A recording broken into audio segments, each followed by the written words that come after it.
Bonjour tout le monde, j'espère que vous allez bien. Bienvenue à Bien comme un podcast où est-ce qu'on se pose différentes questions afin de mieux comprendre les enjeux environnementaux du 21e siècle. Donc aujourd'hui, on voulait un peu mieux comprendre c'était quoi l'adaptation au changement climatique, c'est quoi que ça voulait dire, c'est quoi l'impact des changements climatiques aussi. Donc on a ratissé quand même large, puis on a été très chanceux, on a été bien accompagné par Priscette Devonou, qui est une experte justement en adaptation au changement climatique. Donc, Eric, je te laisse faire le topo un peu plus détaillé de notre rencontre avec elle. Yes, merci, Eric. En gros, c'est ça. Aujourd'hui, d'une part, je te dirais, là, on a tout simplement comme mieux compris les impacts concrets des changements climatiques. Tu sais, changement climatique, souvent, c'est un gros terme qui, pour moi, n'est pas concret. Fait qu'on a, justement, on a mis de l'avant quelques exemples, justement, de comment ça peut se faire ressentir les fameux changements climatiques.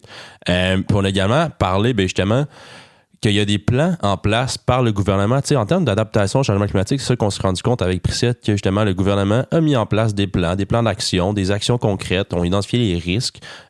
Donc, c'est ça, c'est vraiment bien identifié de prime abord, justement, quels sont les risques et comment s'adapter par rapport à ça, justement, face au changement climatique. Puis, tu sais, je dirais ultimement, Eric, aussi, là, que ce qu'on a appris, puis moi, c'est ça qui m'a marqué de l'épisode, ça passe vraiment par chaque individu, chaque citoyen, vraiment, en tant que chaque personne, tu sais, on a une responsabilité.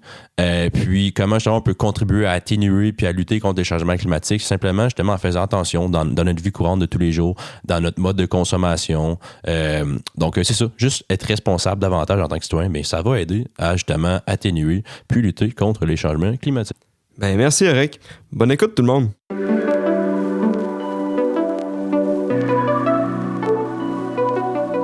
Bonjour, Priscette Devonou. Oui, bonjour. Ça va bien? Je vais très bien, et vous? Oui. Bienvenue à Bien comme un podcast. Merci. Merci de nous rencontrer. Avec plaisir. Aujourd'hui, on veut mieux comprendre un peu c'est quoi l'adaptation au changement climatique. Mm-hmm. C'est quoi le rôle qu'on a à jouer là-dedans, puis c'est quoi l'impact que ça a sur nous aussi, les changements climatiques. Mm-hmm. Donc, vous pouvez peut-être commencer par une brève présentation de vous, nous dire un peu c'est quoi votre parcours, puis c'est où vous travaillez. Parfait, pas de problème. Donc, je suis Priscette Devonou. C'est sûr que ça ne sonne pas québécois. Je suis originaire du Bénin. C'est un pays qui est en Afrique de l'Ouest. Généralement, je dis aux gens juste à côté du Nigeria, parce que le Nigeria est plus connu à l'international que le Bénin. Donc, je vis au Québec depuis 17 ans à peu près. Pas à Québec, au Canada. J'ai fait le Nouveau-Brunswick. Ensuite, je suis venue m'installer à Québec. Okay. Je suis venue comme étudiante. De formation de base, je suis ingénieure agronome. Ah ouais, OK. C'est ça. Donc, avec un début de spécialisation en gestion de ressources naturelles. Donc, généralement, quand on finit, on sort comme ingénieur forestier, si on peut parler ainsi. Par la suite, j'ai travaillé un petit peu chez moi au pays et je suis venue ici pour poursuivre mes études. OK. Donc, j'ai fait un master en études de l'environnement à l'Université de Moncton. Ensuite, j'ai travaillé comme consultante à l'international sur diverses questions liées au changement climatique, à la gestion des ressources naturelles, mais focalisées sur l'évaluation des programmes de développement en Afrique. OK. C'est ça. Et ensuite, je suis venue à Québec pour faire mon doctorat à l'Université Laval. Et au cours de mon doctorat, j'ai commencé à enseigner comme chargée de cours au département de géographie. Donc, c'est des cours dans le cadre d'un micro-programme sur les changements climatiques. OK. Ah, je connaissais pas ce micro-programme-là. C'est ça. Donc, après mon doctorat, j'ai eu à travailler comme professionnelle de recherche. Et puis ensuite, j'ai intégré le gouvernement québécois comme professionnel en adaptation au changement climatique. Cool. Super. Je pense que vous êtes une personne... parfaitement bien formé pour répondre à nos questions aujourd'hui. Donc, yes. Moi, puis je me lancerai peut-être avec, si tu me permets. Oui, vas-y. Commençons tout d'abord par définir un petit peu les changements climatiques. Je pense qu'on le prend pour acquis des fois, mais c'est quoi les changements climatiques, carrément? Oui, je suis assez d'accord avec vous. C'est pas un exercice qui est facile. Je me rappelle que j'avais à parler des changements climatiques devant un public qui n'était pas du tout scientifique, qui n'était pas connaisseur du tout. Et ce que je leur disais souvent, est-ce que vous avez remarqué qu'il y a des choses qui ont changé? C'était des agriculteurs, je leur disais, est-ce que vous avez remarqué qu'il y a des changements dans les saisons, dans les prévisions que vous avez l'habitude de faire? Et là, ça commence à parler aux gens. Les changements climatiques, oui, c'est des constats dans la météorologie, mais il faut que ce soit des changements durables dans le temps. Il faut que ce soit observable aussi. Observable. Donc, c'est des tendances que l'on observe. Et ce qui a été remarqué, c'est que depuis la révolution industrielle, on a remarqué qu'il y avait une augmentation constante, enfin, pas constante, mais progressive. Et l'augmentation, elle est comme, la bonne expression ne me revient pas. Elle est anormale, si on veut. Elle est anormale, c'est ça, de la température. Donc, c'est de là qu'on parle de changement, de réchauffement climatique. Il y a quand même une différence à faire parce que le climat a toujours changé naturellement, ça c'est sûr. Mais c'est qu'on remarque qu'il y a une accélération du réchauffement. Ouais. Donc, et c'est là qui perdure dans le temps. Qui perdure dans le temps, exactement. Et donc, c'est pour ça qu'on dit que c'est basé, c'est un changement qui est dû aux activités humaines, notamment aux émissions de gaz à effet de serre dans notre atmosphère. Okay. Donc, voilà. Puis, moi, j'aurais une question, justement, un peu pour avoir quelque chose de concret en tête. Là. Mettons, là, on parle de changement climatique. Vous avez donné quelques exemples tantôt, mais en auriez-vous d'autres, justement? Comment on perçoit, mettons, un citoyen dans une vie de tous les jours, comment on perçoit les changements climatiques? Avez-vous des exemples de ça? Bon, comme je l'ai dit, qu'on perçoive des changements dans son environnement, oui, c'est des observations, mais pour parler de changement climatique, il faut qu'il y ait une tendance dans le temps. Dans le temps, oui, c'est vrai. C'est ça. Donc, quand on va interroger, par exemple, des gens qui ont l'habitude de faire l'agriculture, moi, c'est avec eux que j'ai souvent travaillé, ils vont dire, il y a 30 ans en arrière, la saison de pluie, je viens d'Afrique, la saison de pluie arrivait plus tôt. Le départ de la saison des pluies, c'est comme le signe là, pour l'agriculteur qu'il faut qu'il commence à faire ses semis. J'imagine qu'ici aussi, c'est la même chose. Et donc, il va remarquer qu'il y a comme un décalage là dans le démarrage de la saison. Voilà. Par rapport à il y a 30 ans. C'est ça. Puis ça, c'est pas dans une saison. C'est qu'ils voient ça au fil du temps, dans plusieurs saisons. Exactement. Voilà. Exactement. Donc, par exemple, je pose la question, cet hiver, ben là, à part présentement, au moment d'enregistrer la vidéo, je trouve qu'on a eu un hiver plutôt doux. Oui. Hiver 2023-2024. Donc, si on se fiait seulement à cet hiver-là, qui, selon moi, était un petit peu plus chaud, il faudrait regarder les données, ça serait pas suffisant pour dire que c'est doux changement climatique. Mais c'est si on regarde justement dans le temps, dans les dernières années, puis on regarde dans le futur, ben là, on serait capable de le décider. On va se fier aux paramètres climatiques, la température, les précipitations, c'est quoi les tendances dans le temps. Donc, pour la température, c'est le paramètre le plus facile à mesurer. Ouais. Et donc, oui, on remarque qu'il fait de plus en plus chaud. C'est observable. On a les données observées. On voit qu'effectivement, au fil du temps, il fait plus chaud. Voilà.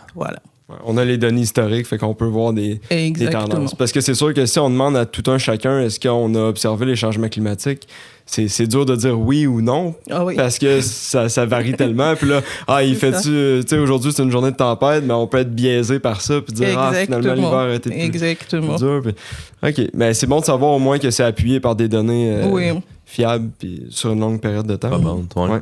Puis moi, dans le fond, quand on parle des changements climatiques, là, est-ce qu'il y a des gens, des populations, des pays qui vont être plus affectés par ça que d'autres à travers le monde? Ça dépend. La réponse que l'on donne souvent, c'est oui, les pays pauvres vont être plus affectés que les pays riches. Pourquoi? En se basant sur la vulnérabilité. La vulnérabilité, c'est un concept qui regroupe des éléments, comment je dirais ça, comme la sensibilité. Ça dit par exemple, est-ce que le pays est un pays qui est organisé pour faire face à des cas d'urgence. Ici, par exemple, on a des hôpitaux, on a des plans d'urgence, on a le moyen... On a des ressources financières, comparativement aux pays pauvres qui ont moins de ressources financières, où on sait que la plupart du temps, l'État est comme non efficace, là, pour parler en termes terre à terre. Ouais. Donc, on se dit que ça va être plus difficile pour ces pays-là, en cas de catastrophe, de s'organiser.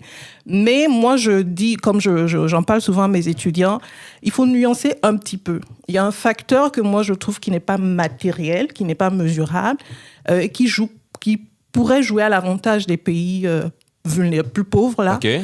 C'est des pays où les populations sont constamment confrontées à des situations difficiles. Donc, il y a comme une résilience là, qui s'est développée naturellement et qui n'est pas mesurable, qui fait que, à mon avis, ces pays pauvres, même si ils n'ont pas l'organisation qu'il faut pour faire face à des cas à des manifestations là d'événements extrêmes, cette capacité naturelle, entre griffes, que je dirais qu'ils ont comme à tout le temps faire face à des difficultés, leur donne un certain avantage. Je comprends. Je pourrais dire, voilà. La résilience qu'ils ont développée au fil des années va faire en sorte qu'ils vont s'adapter plus efficacement. Exactement. On l'a vu pour le s'adapter. Covid, là, par exemple. On s'attendait à ce que dans les pays africains, qu'il y ait des cas de mort. Il y en a eu, c'est pas qu'il n'y en a pas eu, mais le fait que ces pays aient eu à faire face à des épidémies au fil du temps les a un peu mieux préparés. OK.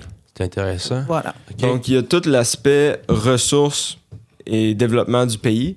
Mais j'imagine qu'il y a aussi le facteur géographique. Ouais. Absolument, oui. Si une ville est vraiment au même niveau d'eau, puis que là, on voit une hausse du niveau de la mer, mais il va peut-être avoir des inondations. C'est ça. On a 2 des plus grandes villes au monde, là, des villes les plus peuplées au monde. Là, les pays asiatiques sont connus comme étant, qui sont menacés par l'augmentation du niveau de la mer. Ici, au Québec, pour revenir à notre réalité ici, c'est notre position arctique, là, proche de l'Arctique, qui vient nous affecter. On sait qu'en Arctique, c'est l'une des parties du monde où le réchauffement est le plus rapide. Pour quelle raison? Bonne question. Là, actuellement, on observe la fonte du des glaces. C'est ça, du Groenland, du pergélisol également dans le nord du Québec. Et donc, on est fortement impacté là, par ces conséquences-là du réchauffement climatique. Parce que ça, justement, le réchauffement fait en sorte que justement la glace fond, le niveau des océans augmente. Exactement. Puis justement, c'est là que ça vient justement affecter certains pays qui sont géographiquement plus vulnérables. C'est ça, exactement. Géographiquement plus vulnérable parce qu'il est exposé. Donc là, on parle d'exposition. Le Québec, lui, sa position nordique fait qu'il est exposé justement à la fonte là, du Groenland, la fonte du pergélisol, qui fait que ça vient affecter... Économiquement, là, ça affecte le nord. Là. On sait que les routes au nord là, sont installées sur le pergélisol. Si ça fond, il y a des déformations. On sait que les pistes d'atterrissage dont dépendent de beaucoup de villages nordiques qui sont souvent les liens uniques pour eux, pour être desservis en marchandises, en produits sanitaires. Ces pistes-là peuvent être déformées à cause de la fonte du pergélisol. Donc, ça les rend plus vulnérables. Puis moi, j'ai en tête, je pense que j'ai souvent entendu, par exemple, la ville de New York, qui, je pense, si c'est pas au même niveau, pratiquement sous le niveau de la mer. Exactement. Ça, c'est ce genre de ville-là qui va être particulièrement vulnérable au changement climatique. Particulièrement vulnérable. D'où je viens aussi, là, le pays d'où je viens, la plus grande ville, Cotonou, qui a des millions d'habitants. On a le Nigeria aussi qui est à côté, qui est un mouse, là, qui a une ville qui est au bord de la mer. Toutes ces parties-là du monde sont menacées par l'élévation du niveau de la mer. Dans d'autres parties du monde, ça va être de la sécheresse. On l'a dans l'ouest canadien, qui est comme le grenier du Canada. On vit des situations de sécheresse. Donc, qui vont affecter l'économie, là, parce que on dépend de ces régions-là. En Californie aussi, on parle également de sécheresse. Californie qui est comme le grenier des États-Unis. Donc, voilà. Mais il y a aussi, j'imagine qu'il y a aussi un impact au niveau des rives, la protection des rives, s'il y a moins de glace qui se forment. Oui. Les glaces ont un effet protecteur des rives. Exactement. Là, s'il n'y a plus ces glaces-là, il y a plus d'érosion. Il y a plus d'érosion, exactement. Comme on a le cas dans l'Est du Québec. Là, on parle d'érosion, de submersion marine. Ça a un lien. Il y a plusieurs études qui sont... de l'université de l'UQAR à Rimouski, qui porte là-dessus. Ça peut être intéressant. Là. Pourquoi? Parce qu'il y a de la glace qui se forme sur les rives qui en... Mais dans le fond, le fait qu'il y ait... Je ne sais pas mon domaine d'expertise, je vais laisser ça aux géomorphologues. Mais ce que je comprends, pour parler de façon terre-à-terre, c'est que la formation de la glace est censé protéger la rive. Étant donné qu'on vit une situation de réchauffement, la formation de la glace est plus tardive, la glace est plus fragile, donc ça fait que nos côtes sont vulnérables. Et en même temps, on a l'élévation du niveau. Puis là, avec le mouvement de l'eau, ça fait en sorte que les rives se creusent de plus en plus. Donc, Exactement. Oui, parce que tu sais, dans le fond, la glace agit comme brise-vague. Exactement. Des fois, ils mettent des grosses roches. Là, ça vient briser la vague. Mais la glace fait le... Naturellement, c'est la glace qui fait ce travail-là. Fait ce travail-là. Exactement. On l'a dans l'Est du Québec actuellement. OK. Puis moi, on a parlé beaucoup justement de comment ça se voit, ces changements-là, ça peut être quoi. Mais là, on arrive sur notre sujet principal de l'épisode, l'adaptation au changement climatique. Comment on peut s'adapter à ces changements-là? Il y a différentes façons de s'adapter. Quand on parle d'adaptation, j'aime à dire qu'il y a comme deux parties. Il y a l'adaptation à la situation d'urgence, donc on fait face, il y a quelque chose, il y a une situation d'urgence qui se présente, un feu de forêt, une inondation, il faut avoir des plans d'urgence. Il faut qui est instantané et visible. Exactement. On ressent immédiatement. Exactement, mais ça, c'est une adaptation qui est comme en réaction. Ouais. OK. Mais il y a l'adaptation qui est comme en prévention. Voilà, oui, OK. donc c'est là où les gouvernements ont un rôle à jouer. OK. On a vu une vague là, d'adoption de plans d'adaptation dernièrement à différentes échelles du gouvernement pour prévoir justement, comment je dirais ça, il faut dans un premier temps faire une analyse du risque climatique. OK. Voyez-vous, parce que jusqu'ici, on s'est concentré sur l'atténuation, baisser les émissions de gaz à effet de serre, mais on prend conscience que on vit déjà les changements, il faut s'y adapter. Là, on a été comme en réaction jusqu'à présent. Maintenant, pour être en prévention, il faut faire une analyse du risque dans sa globalité.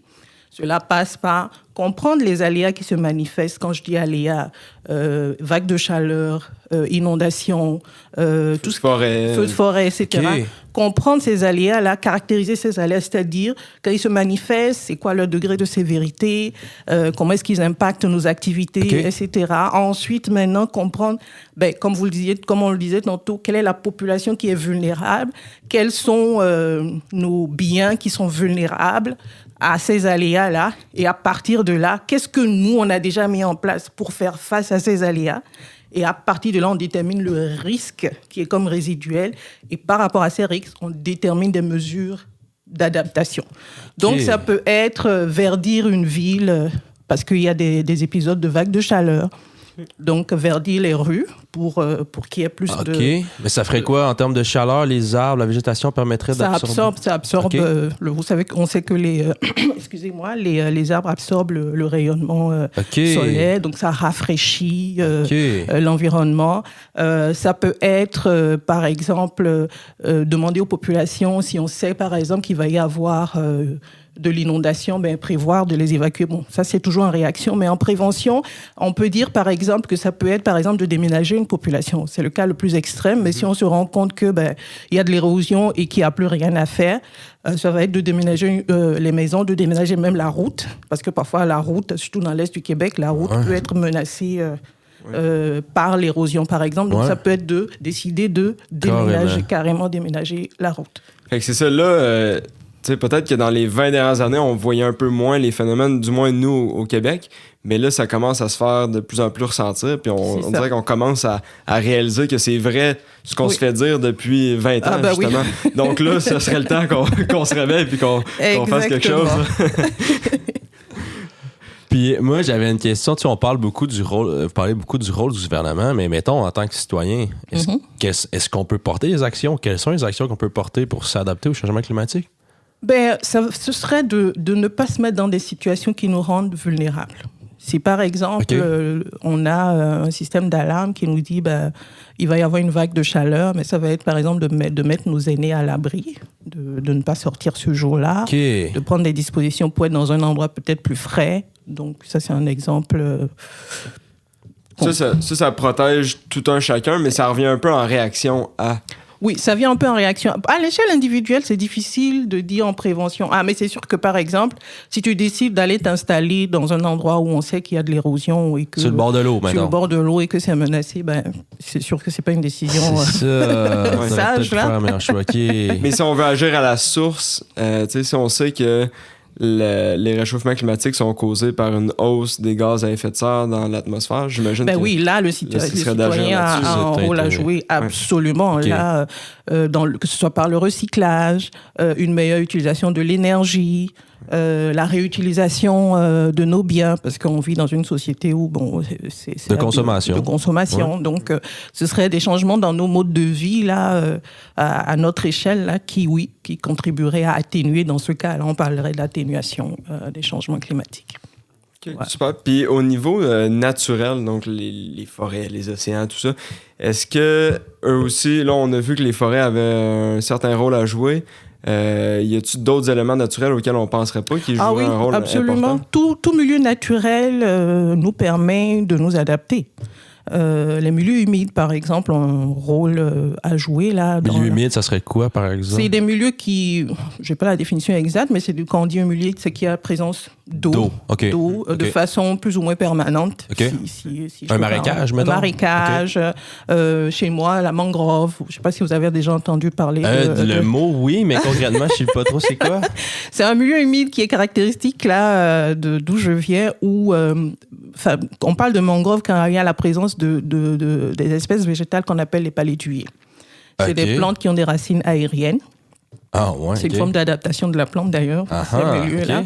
Donc, c'est des plantes qui fixent le sol, qui filtrent en même temps quand l'eau quitte, comment je vais vous donner une image, l'eau qui quitte la ville et qui doit aller dans l'océan. C'est comme si ce milieu-là permettait de filtrer l'eau là de tout élément. C'est un filtre naturel de l'eau qui arrive en amont. Exactement. Et en même temps, c'est une protection contre les inondations, par exemple. Okay. Et étant donné qu'on parle de présence de plantes, de fixation du CO2.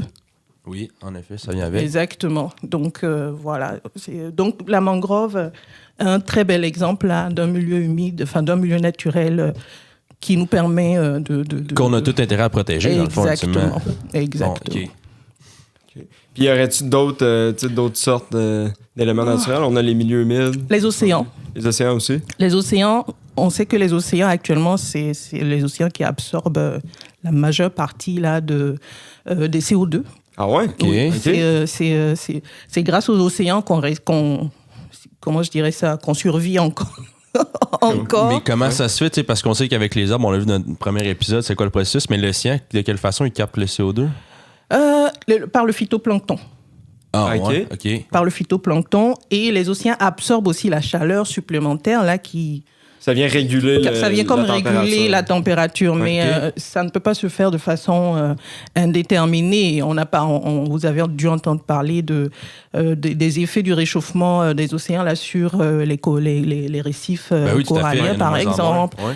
Et on sait que ces milieux sont des milieux importants pour la pêcherie, par exemple. On en a besoin, donc ça vient affecter directement nos activités, les activités économiques de certains pays. Des espèces, c'est comme si le réchauffement là vient. C'est des espèces qui sont habituées à une certaine température. Le réchauffement vient affecter ces espèces là. Donc il y a des changements dans le milieu naturel. Et si les océans ne sont pas protégés, à long terme, si on continue comme ça, il va y avoir comme des rétroactions.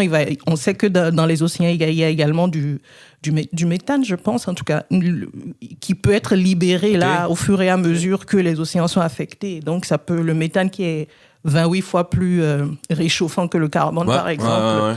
Donc, voilà. Puis pour revenir au phytoplancton, là, vous me corrigerez si ce que je dis, c'est pas exactement ça, là, mais j'avais vu dans un de mes cours à l'université, le cours de Planète Terre, que justement le phytoplancton venait absorber le CO2, un peu comme les arbres. Sauf que la différence entre les arbres et le phytoplancton, c'est que lorsque le phytoplancton meurt, il va tomber dans le fond océanique. Exactement. Et là, il va y avoir un processus qui s'appelle la diagenèse, qui fait en sorte que le phytoplancton va comme se solidifier et faire partie de la roche du fond océanique. C'est ça. Et là, ensuite, avec le mouvement des plaques tectoniques, tout ça, ça va aller sous la croûte progressivement, terrestre. Exactement. Et là, c'est enfoncé pour des millions et des millions d'années. Comparativement aux arbres qui, eux, vont se dégrader et relibérer le CO2. Exactement. Et c'est la raison pour laquelle les océans ont un pouvoir d'absorption beaucoup plus important. En plein ça. OK, super. En plein ça. Maverick, t'es un expert. Ah oui, t'es un expert. Non, mais ça m'avait marqué quand j'avais lu ça dans la documentation du cours, je m'étais dit... Oui. On sait aussi que c'est tout ça qui donne les énergies fossiles qu'on utilise aussi, finalement. Mais bon, on va pas se lancer. Non, tout à fait. C'est ça, c'est à cause de l'adaptation au changement climatique, c'est très vaste. Là. Ça touche à plein d'affaires. Puis tu sais, on avait laissé une question, mais... Est-ce qu'il y a moyen de renverser la tendance? Parce que, tu sais, là, de ce que j'ai compris, on admet qu'il y a des changements climatiques. Est-ce qu'il y a moyen de renverser la tendance des changements climatiques ou on peut seulement les atténuer puis s'adapter à ces changements-là? Dans le court moyen terme, on est obligé de s'adapter parce qu'on a déjà émis du CO2 dans l'atmosphère. Ça va prendre des décennies. Dont l'impact se fait ressentir présentement. Exactement, et ça va continuer à se faire sentir pendant encore plusieurs décennies. Mais c'est sûr que... prendre des mesures actuellement pour réduire nos émissions de gaz à effet de serre, ça va être payant à la longue. Oui. Ouais. Ça va être Mais payant de à quelle la le fin. façon, long par terme. exemple? De quelle façon, je vous pose la question? Il y a différents scénarios qui ont été émis par le GIEC. Je ne les ai pas en tête là, mais je sais qu'il y en a un, par exemple, qui disait que si on arrêtait toute émission de gaz à effet de serre d'ici 2030, je pense. Dans un monde utopique. Ouais, dans un monde utopique, à un certain moment, on reviendrait comme à la situation avant l'ère industrielle. À ce point-là. Donc c'est faisable. C'est sûr que c'est à des échelles de temps. Bon, nous on ne serait plus là, mais au moins on aurait posé un bon geste pour nos petits-enfants. Donc oui, on peut renverser la tendance, c'est juste que ça ne va pas se faire comme En claquant des doigts. en claquant Ok, des c'est doigts. ça. Puis, tu sais, les bénéfices sur le long terme, si on prend par exemple les feux de forêt, là, si on arrive à réduire ces feux de forêt-là de 50%, puis qu'il y en a 50% en moins à chaque année, ben là, Exactement. justement, on gagne beaucoup gagne plus de beaucoup ressources plus. qu'on peut réutiliser, puis l'économie peut Exactement. rouler. Et tous les impacts dont on a parlé sur les océans Exact. Donc, tantôt. c'est un investissement sur le long terme. Sur le long terme. Mais c'est ça, il nous faut des éléments déclencheurs pour C'est mettre ça. des mesures en place. Puis ce qui est dur à dire, c'est peut-être pas un investissement. Peut-être que nous, en changeant notre façon de vivre, nos façons de faire, on verra pas l'impact nous-mêmes. Mais comme on dit, c'est bon pour les prochaines générations, bon. nos enfants, nos petits-enfants. C'est là Exactement. que c'est important de faire sa part. C'est important. Puis moi, j'ai une question bien simple qui est liée un peu avec ma dernière question. Là. Mais moi, quand j'entends le terme adaptation au changement climatique, là, ça vient me chercher dans le moi parce que je me dis, est-ce que s'adapter au changement climatique veut dire admettre la défaite? Dans le sens où est-ce que c'est trop tard? Est-ce que c'est... Est-ce que ça veut nécessairement dire ça? Non, moi je pense pas du tout. L'être humain a eu à faire face là tout au long de son évolution là à des moments où il a dû faire face à Des défis? des défis. Donc on s'adapte tout le temps là, je veux dire, on s'adapte dans nous, c'est pas Mais seulement. je pense que c'est la capacité la plus importante de l'être humain de s'adapter, justement. Exactement. Et moi je dis face à l'adversité, il n'y a pas plus intelligent là que de chercher à s'adapter. Voilà. OK. D'une part et puis à traiter la cause. Tu sais, le problème est à moitié réglé quand on prend conscience que c'est un problème. Exactement. Fait que je pense que le fait de dire que oui, on travaille à essayer d'enrayer les changements climatiques, ben, c'est déjà un bon pas en avant. On n'a pas le choix de toutes les façons. C'est ça. Oui, tout à fait. C'est pas une défaite. J'imagine que, oui, du CO2 a été émis à cause de l'ère, de la période de la révolution industrielle. C'était dans le but de se développer. C'était de bonnes idées que les gens avaient à l'époque. C'était pour faciliter notre vie, pour prospérer, etc. Donc, bon, malheureusement, ça a cet effet.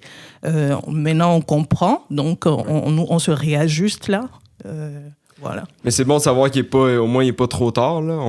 On peut encore... Il n'est pas trop tard, mais il est comme moins une, là, comme... Ouais. Minimum. Comme on le c'est dit. ça. C'est ça. Puis en ce moment, c'est quoi qui est fait tu sais, concrètement par les gouvernements? Comme je le disais, on a vu une vague là d'adoption de plans d'adaptation, ce qui est louable. Mais ça ressemble à quoi un plan d'adaptation? Le gouvernement identifie là-dedans les mesures qu'il veut mettre en place pour que ces communautés, ces populations s'adaptent au changement climatique. Au Québec, on a mis l'emphase sur l'électrification. OK. Donc, l'électrification du transport, c'est l'un des gros plans là, du gouvernement actuellement. Parce que le transport est responsable d'une grande partie des émissions. Exactement. Donc, améliorer nos processus, par exemple, dans le milieu industriel. Il y a ce qu'on appelle, par exemple, le système de captage, de stockage et de captage de carbone. Ouais. Il y a la taxe carbone aussi. Il y a la taxe carbone également. Qu'on a traité il y a quelques épisodes. Ça a été un peu polémique. Il y avait un peu de polémique autour ici, mais ailleurs, on a vu quand même que la taxe carbone peut avoir un certain effet si le bon prix est fixé, bien entendu, à la tonne est fixé. Oui, parce qu'il ne faut pas faire quitter les entreprises non plus, sinon on n'est pas avancé. C'est sûr qu'il faut prendre des mesures pour protéger les populations les plus vulnérables, parce que payer l'essence plus cher, ça vient affecter ceux qui ont moins de revenus, mais il y a des moyens là de des enjeux sociaux avec ça, économiques. C'est ça, il faut prendre ça en compte. Donc au Québec, l'emphase est mise sur l'électrification dans le plan pour une économie verte, là, qui est comme le document du gouvernement qui résume... Puis ça, c'est carrément dans le but, comme Évric a dit un petit peu, c'est qu'en électrifiant, on émet moins, très peu d'émissions de gaz à effet de serre. Exactement. Donc, ça nous permet justement de vaincre tranquillement justement les changements climatiques. C'est ça. Puis nous, on est chanceux ici, là, on a beaucoup d'énergie hydroélectrique. Donc ça nous permet de faire cette transition-là. au Québec, mais ailleurs dans le monde, des fois, c'est un peu plus compliqué. Mais là, on a quand même du solaire, de l'éolien. Donc il y a du solaire, il y a de l'éolien. L'être humain, là, est formidable en matière de créativité. Donc, oui, il y a du soleil. Chez moi, en Afrique, c'est du solaire. On a du solaire, on a du soleil, là. Donc, c'est d'investir, là, dans la recherche pour rendre cette énergie de plus en plus accessible, moins chère aux populations. Par exemple, que chacun ait un toit solaire, là, chez soi, avec un système, là, pour s'auto-approvisionner, même pour stocker et donc pour que ça puisse profiter à tout le monde. Ou à d'autres moments. À d'autres moments, exactement. Donc, c'est des systèmes qui vont être plus intelligents, qui vont utiliser l'énergie de façon plus intelligente. Efficace. Plus efficacement, exactement. OK. Voilà. Ouais, fait qu'il y a des beaux défis là, pour le futur. Là.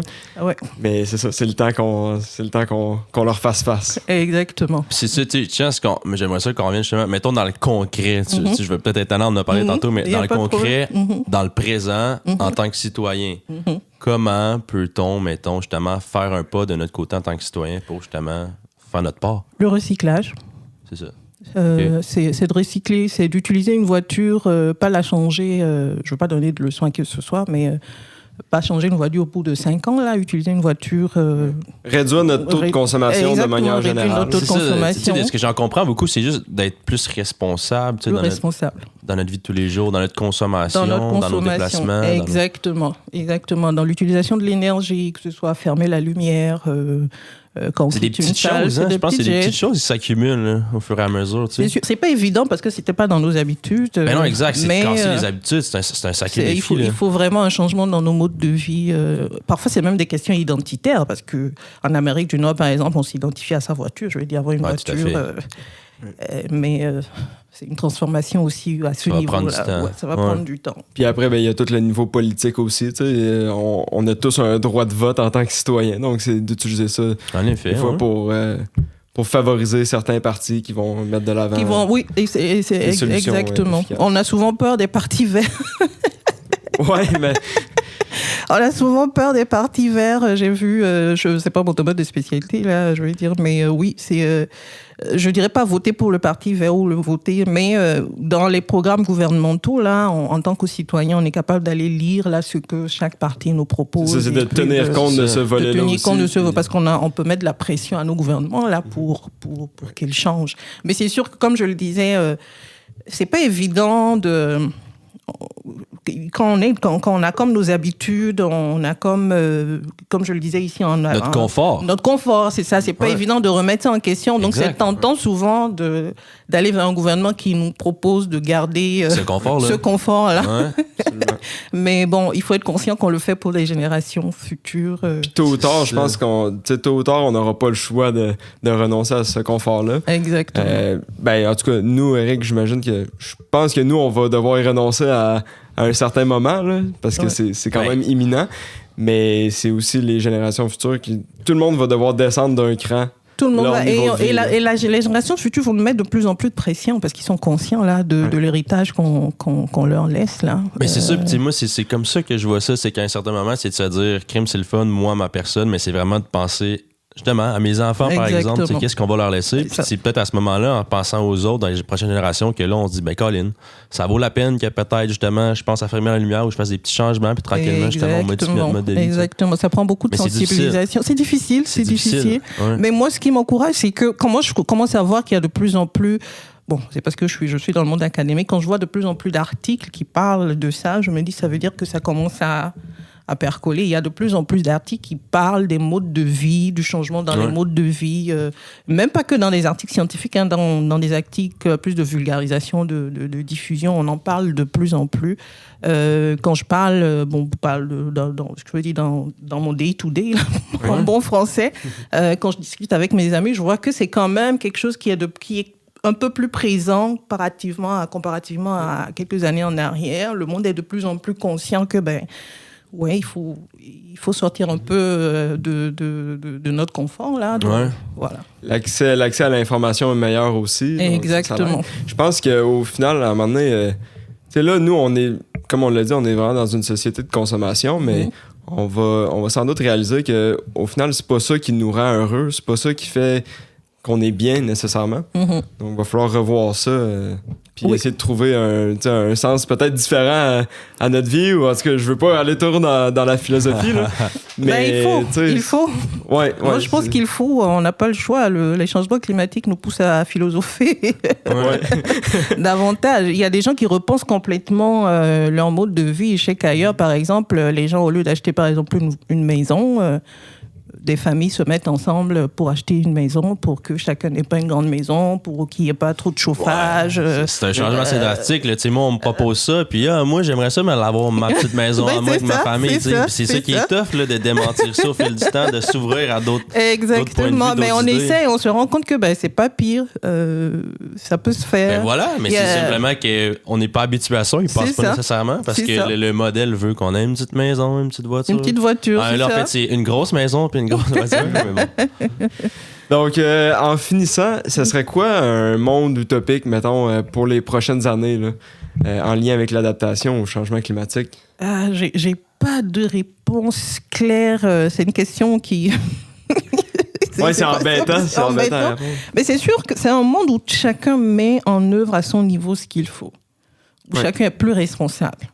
Où nos gouvernements sont plus conscients que nous, population, sommes plus conscientes qu'il faut changer les choses et donc mettre en œuvre des mesures pour changer les choses.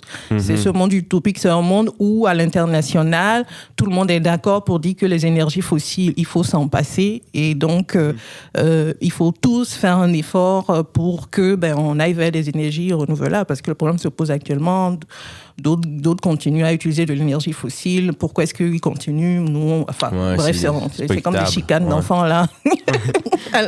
Donc, c'est un monde où tout le monde est conscient que il faut faire un effort et on décide ensemble là, de faire un effort. Tout le monde rame dans la même direction. Exactement. Puis ça passe par justement la sensibilisation puis l'information. L'information, la sensibilisation, des changements dans ce qu'on a de plus intrinsèque aussi, qui vient affecter tout ce qui nous définissait en tant que personne, mais sorti de cette zone. Fait que c'est un gros travail. C'est un gros travail, oui. Mais oui, je suis d'accord avec toi, Priscette. Je pense qu'il faut se remettre en question puis revoir justement c'est quoi qui nous rend heureux puis c'est quoi qu'on veut faire. Exactement.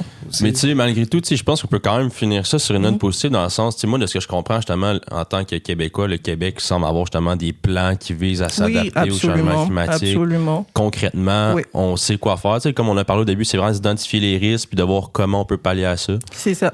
C'est encourageant de voir que à tous les niveaux de gouvernement, on voit que le monde est plus conscient, donc on travaille à... Il y a des actions concrètes. Il y a des actions concrètes. Puis d'après moi, c'est exponentiel. Là, je veux dire, les mesures qui sont mises en place en ce moment vont en entraîner d'autres, qui vont en entraîner d'autres. Puis après, au fil du temps, on va tous tendre vers là, je crois, mais ça va demander du temps, puis on va espérer qu'on aille assez de temps. On va espérer. Merci beaucoup, Priscette. Avec plaisir. Devons-nous. Avec plaisir. C'était un plaisir de parler avec toi. Yes, merci à vous. Priscette. Merci à vous.